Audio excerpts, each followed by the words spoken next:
Welcome back to the Deep Dive. Today we're taking you on a really fascinating journey back to a truly transformative period in Indian history. Imagine this. A great empire, the Mauryans, has just fallen. And the subcontinent, it's not under one rule anymore. Right. It becomes this incredible melting pot, cultures, ideas, people all mixing together. Exactly. We're diving into what's called post-Mauryan India, that era after the Mauryan decline. Yeah. So instead of one big power, you get this dynamic patchwork of kingdoms. And crucial. And critically, you see this significant influx of groups from Central Asia, people we might label outsiders. Right. And you've given us some amazing sources on this.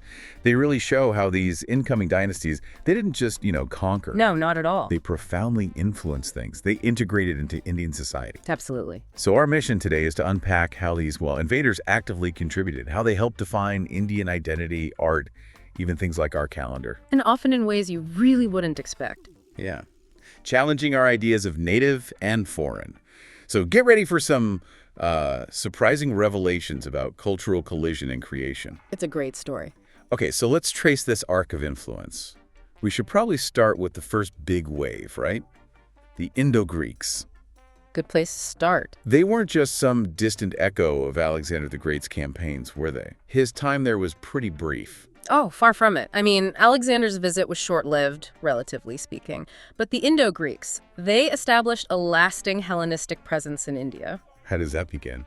Well, the story really kicks off mid-3rd century BCE. You have Diodotus, a governor in Bactria, that's like modern Afghanistan. Okay. He revolts against the Seleucid king, sets up his own independent kingdom there. Oh. Then, a bit later, a Greek ruler named Demetrius invades Afghanistan and Punjab. That really solidifies Indo-Greek power on the ground. So they moved in properly. They did. And they ended up occupying this huge area of northwestern India, much more than Alexander ever controlled. Really? Even pushing further in? Yeah, they made advancements quite deep. Places like Ayodhya, Pataliputra in the Gangetic Plains. But, their main power base, that stayed firmly in the northwest. And you mentioned it wasn't like one single Greek kingdom. No, it was complex. We actually know of 2 distinct Greek dynasties ruling in parallel for a time. Okay. But among all these rulers, there's one name that really stands out, right? Menander, or Melinda. Yes, Menander. He's definitely a pivotal figure, ruled from about 165 to 145 BCE. And what made his rule so significant in this, complex landscape? Well, his capital was Sakala, modern Sialkot in Punjab. He did try to push east into the fertile Ganga-Yamuna Doab. The heartland. Exactly. But he ran into strong opposition there from the native Shungas. They were sort of an emerging local dynasty. Ah, so they pushed back. They did. He couldn't hold that territory. But what really defines Menander's legacy and gives us this amazing insight is his intellectual curiosity. Okay. How so? He got into these deep philosophical discussions with a Buddhist monk named Nagasena, sometimes called Nagarjuna. Right, I've heard of him. These conversations, these questions and answers were apparently so profound they were actually recorded in a famous Pali text called the Milinda Panyo. The Questions of Melinda. Precisely. And this text, it's not just some old record. It's pretty groundbreaking. You've got a foreign king actively engaging with, trying to understand, even adopting local philosophy. Wow. Not just tolerating, but really digging in. Exactly. It hints at this path to deep assimilation through intellectual curiosity. It kind of set a precedent for later rulers too. That's a really powerful example of cultural exchange, isn't it? And it wasn't just talk, was it? Their coins, for instance, they tell a story too. Absolutely. The Indo-Greeks basically revolutionized coinage in India. How? Well, they were the first rulers in the subcontinent to issue coins that actually had the names and, crucially, the images of their kings on them. Oh, okay. Like portraits. Yeah, portraits. And inscribed in both Greek and Kharosthi scripts. Before this, Indian coins were largely these anonymous, punch-marked bits of metal. Right. Just symbols. Pretty much. And Menander's coins are fascinating. His early ones show Greek gods, but the later ones, they swap those out for Buddhist symbols. Like what? Things like the elephant, the bull, the wheel of Dharma. It visually tracks his spiritual journey, you could say. That's incredible. And then they also pioneered issuing gold coins in India. That practice really took off later. So they basically gave Indian coins a face. An identity. You could put it that way, yeah. And what about art? Did the Greeks leave their mark there too? They certainly did. Greek rule brought elements of Hellenistic art into northwest India. But purely Greek. Not purely, no. It was more of a blend, a really vibrant mix of Greek styles and local Indian influences. The best example, the most iconic, is probably Gandhara art. Yes, the Gandhara Buddhas. Exactly. It's like a perfect visual representation, a physical manifestation, of that early cultural fusion. Shows how these interactions went beyond just ideas into actual tangible forms. Okay, so the Indo-Greeks eventually faded, and the Shakas came next. Was their experience different? Maybe less resistance getting established? It seems like it was, yeah. Generally, the Shakas who followed the Indo-Greeks, they met less effective resistance from the local rulers and people. So they had an easier time? Comparatively, maybe. It allowed them to carve out kingdoms across a much larger area, northwest India, bigger than the Greeks had held. Who was their first major king? The first prominent one was probably Moga, or sometimes called Maues, around 50 BCE. He set up Shaka power in Gandhara. Okay. And his successor, Aziz, he's the one who finally defeated the last Indo-Greek kings in North India, took over their territory. And they brought their own style of government? Yes, they did. Shaka administration, it was largely modeled on the Achaemenid systems from ancient Iran. Pretty sophisticated stuff. How was it structured? Their kingdom was divided into these large provinces, ruled by governors called Mahakshatrapas, and these provinces were then subdivided further, under Shashapas. So a clear hierarchy.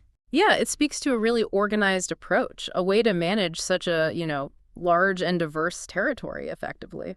But the real star of the Shaka dynasty, for many people, is Rudradaman I. Rudradaman, yes. Reigning about 130 to 150 CE. He's definitely their most famous ruler, no doubt about it. What makes him stand out so much?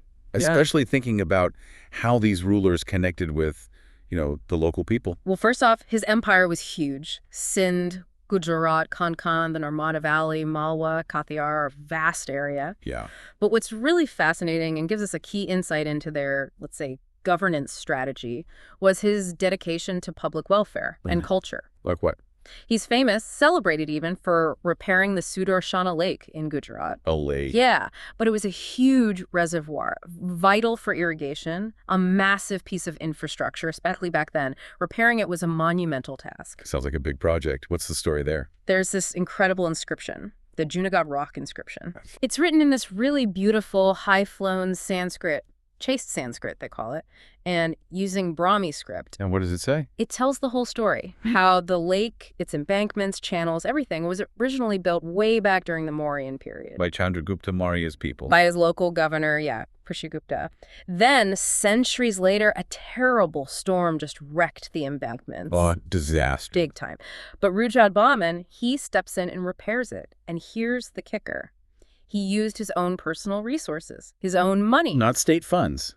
The inscription emphasizes that. And crucially, it says he did it without imposing any extra tax on his subjects for the repairs. Wow. That's significant. Hugely significant, both for what he did and the inscription itself. It's the first really long inscription we have in India that's composed in this pure, almost poetic Sanskrit. Even though he was of foreign origin. Exactly. It shows how deeply these rulers were adopting local high culture, the language of prestige. And the inscription itself is on Girnar Hill, right alongside older inscriptions from Ashoka and later ones from Skandagupta. It's like layers of history on one rock. That's amazing. And Rudradaman's act, it reveals this really sophisticated strategy, right?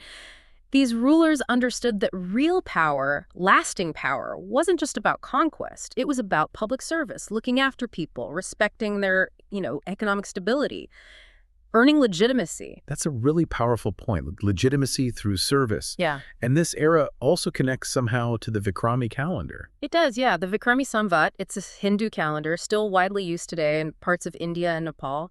It has historical links back to this era. So these influences weren't just political or cultural. They literally shaped how people marked time. Exactly. They became deeply embedded in the fabric of the subcontinent. Okay, now let's move on. Arguably the most impactful of these Central Asian powers, the Kushanas.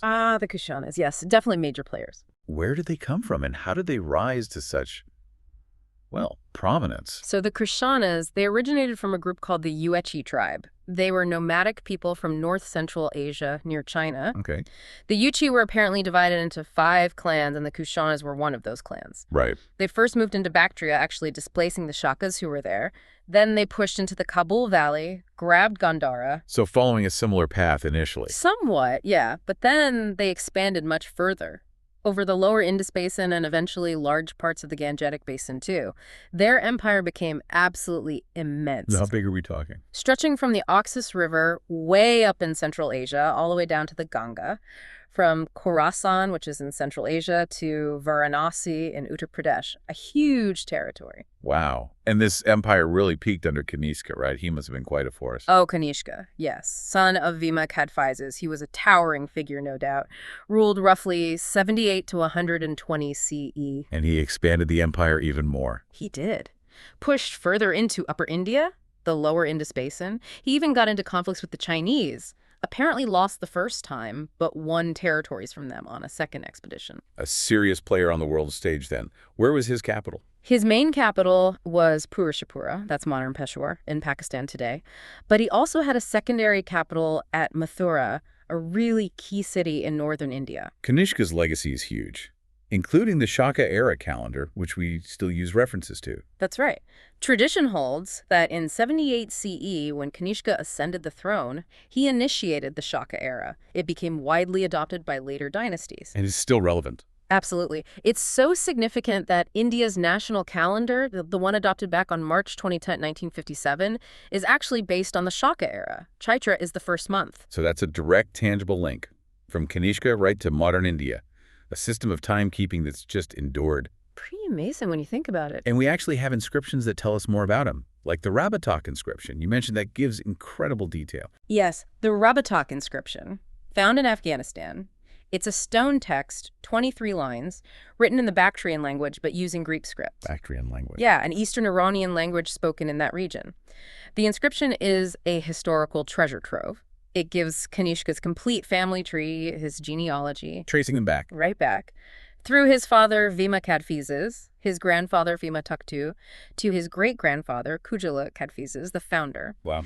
And it describes Kanishka as, you know, a righteous king, just worthy of worship from the gods. It mentions the Aryan language he used in an edict and lists the main cities under his rule. It's almost like a royal CV carved in stone. Gives us so much detail about how these rulers saw themselves, how they presented their power. But Kanishka wasn't just about conquest and lineage, was he? He's equally famous as a huge patron. Religion, art, especially Buddhism. This is where Kanishka really shines, yeah. And it's a critical insight into his reign, his strategy, perhaps. He embraced Buddhism. Seems he embraced it pretty early in his reign, and he became a major patron of Mahayana Buddhism specifically. Mahayana, okay. How did he support it? He actively sent missionaries out to Central Asia, to China, to spread Mahayana teachings. And during his time, 2 really distinct features of Mahayana Buddhism seemed to develop or become much more prominent. Which were? One was the widespread worship of the Buddha image, making statues. Lots were made in places like Mathura and Taxila under his rule. And the other was the belief in bodhisattvas, these enlightened beings who delay their own nirvana to help others. Right. He also built loads of stupas, chaityas, viharas, Buddhist monasteries, and shrines, all to, you know, perpetuate the memory of the Buddha. It shows a real strategic investment in the religion. And didn't he convene a major Buddhist council?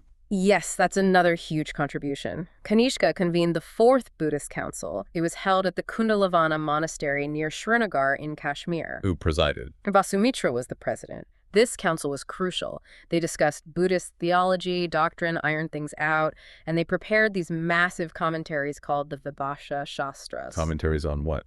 Authoritative commentaries on the Tripitakas, the main collections of Buddhist scriptures, like the definitive guide. Okay. And legend has it. Kanishka had these commentaries engraved on copper sheets, put them in a stone box, and built a stupa over them. Wow. Preserving the knowledge. Exactly. This council is seen as giving Mahayana doctrine its final sort of shape, a really pivotal moment in Buddhist history, sponsored by him. Incredible. And his patronage went beyond just religion, didn't it? Literature, too. Absolutely. Kanishka's court was buzzing with brilliant scholars, Buddhist thinkers like Vasumitra, Ashvaghosha, Nagarjuna were all associated with him. And the language shifted. Yes, this period saw a really significant shift away from Pali, the earlier language of Buddhist texts, towards Sanskrit. Ashvaghosha and others started writing major Buddhist works in Sanskrit. Ashvaghosha wrote some famous pieces. Masterpieces, really. He was a great Sanskrit poet and dramatist, wrote the Buddha Shrita, a beautiful poetic life story of the Buddha, and also Vajrasuchi. What was that about? It's a work that critiques the caste system, which is, pretty progressive thinking for that time. Definitely. Speaking of progressive, or maybe just highly advanced, we have to mention Charaka and the Charaka Samhita. Indeed. Can't talk about Kanishka's court without Charaka. He was Kanishka's court physician. And the Charaka Samhita. It's one of the foundational texts of Ayurveda, a huge authoritative treatise on the science of life, basically. Written in Sanskrit. Yes, Sanskrit. And it emphasizes things that sound incredibly modern, like the importance of lifestyle, diet, nutrition, exercise, even meditation for health and long life. Really? That far back? Absolutely. It details hundreds of plants and herbs for making medicines, shows a really developed knowledge of chemistry, too, in ancient India. How Oshadi, plants, became Oshadi, medicine. That's fascinating. And this work, the Charaka Samhita, it was influential beyond India. It got translated into Persian early on, eventually made its way west, shows the global reach of this knowledge. So much innovation, intellectual energy, cultural patronage. How did the Kushanas actually fund all of this? An empire that big, supporting all these scholars, building projects. Well, this is where their strategic location becomes really important. Their genius, maybe? How so? The Kushanas controlled a absolutely crucial section of the Silk Road, the main overland trade route between East and West. Okay, the famous Silk Road. Exactly. And the tolls they levied on all those traders, moving silk, spices, horses, luxury goods back and forth, that provided them with immense steady income. Tax the trade. Pretty much. It allowed them to build and sustain that huge, prosperous empire. And yes, to patronize all that art, religion, science we've been talking about. And their coins must reflect this wealth and connection. They absolutely do, vividly. For starters, the Kushanas were the first rulers in India to issue gold coins on a really large scale, starting around the 1st century CE. Gold coins. Really good coins. Very good. Higher metallic purity, apparently, than even the later Gupta gold coins. And interestingly, they were almost identical in weight to the gold coins being issued by the Roman emperors and the Parthian rulers at the same time, suggesting integration into a wider economic system. These coins have been found widespread across North India, Central Asia, and you also find hordes of Roman coins from this period, even down in South India. So massive trade networks. Huge value transactions happening, vast interconnected trade networks, way beyond just political borders. And Kanishka's own coins tell a story too. They do. He actually stopped the older Indo-Greek tradition of using both Greek and Kharosthi scripts. Oh, what does he use? He introduced Bactrian language on his coins, and the imagery is fascinating too. Early on, some Greek legends, but later he features Iranian and Indian gods. He kept Shiva, called Osho, on the coins, who his predecessors also featured. And Buddhism. And notably, yes, Kanishka is one of the first rulers, possibly the first, to put the image of the Buddha on his coins, both gold and copper. A very clear statement. Okay, so let's pull back a bit. We have these dynasties. The Greeks, Shakas, Kushanas, coming from Central Asia. They rule large parts of India.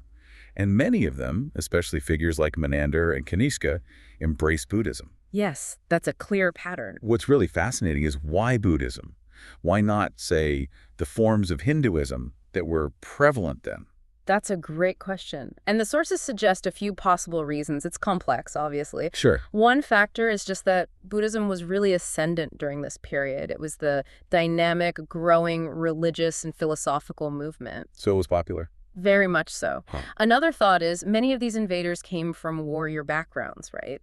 They might have found real solace, a real appeal in a religion that actively encouraged renouncing war and violence. A path away from conflict. Perhaps. And then there's the social structure, the existing caste system in Hinduism being quite rigid. Maybe that didn't appeal so much to outsiders. Khalsa. Well, Buddhism might have offered an easier way in, easier access, easier integration into Indian society without those strict hierarchical barriers based on birth that characterized Hinduism. Interesting point. Makes sense. Yeah. And this whole period, it saw this incredible flourishing of literature too, didn't it? Influenced by all these interactions. Precisely. We see foreign rulers, like Rudradaman we mentioned, actively patronizing and cultivating Sanskrit literature.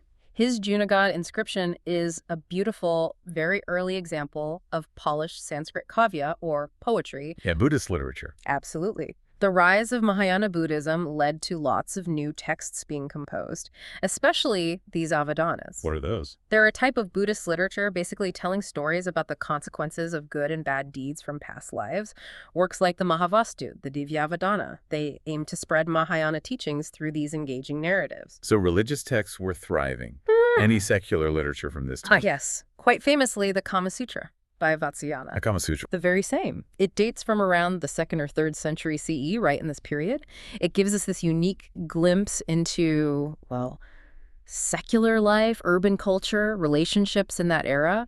Shows a very sophisticated society. Wow. Okay. Yeah.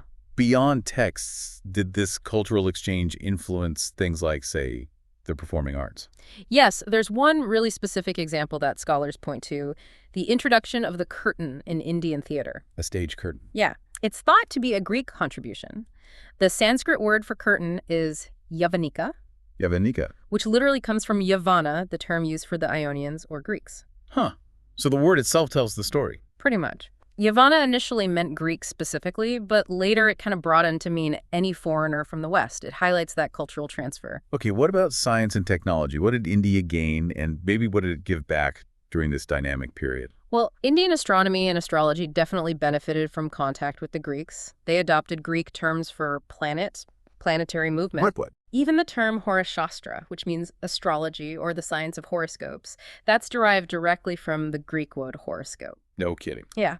And in coinage, as we touched on, the Greek style, better shapes, better stamping methods definitely influenced India's older punch-marked coins.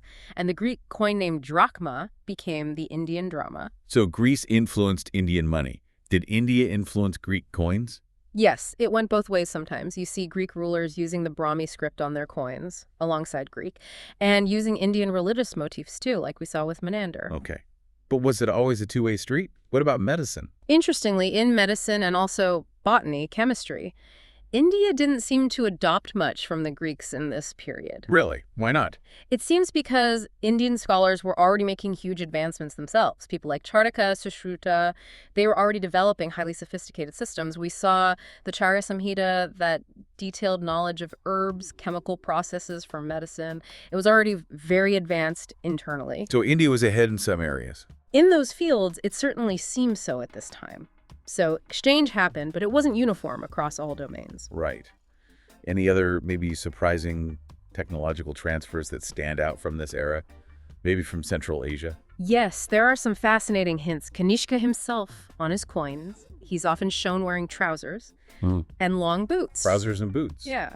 Which has led some scholars to suggest that the practice of making tailored clothing like that, and maybe proper leather shoes, might have really taken root in India during this period, influenced by Central Asian styles. Interesting. What else?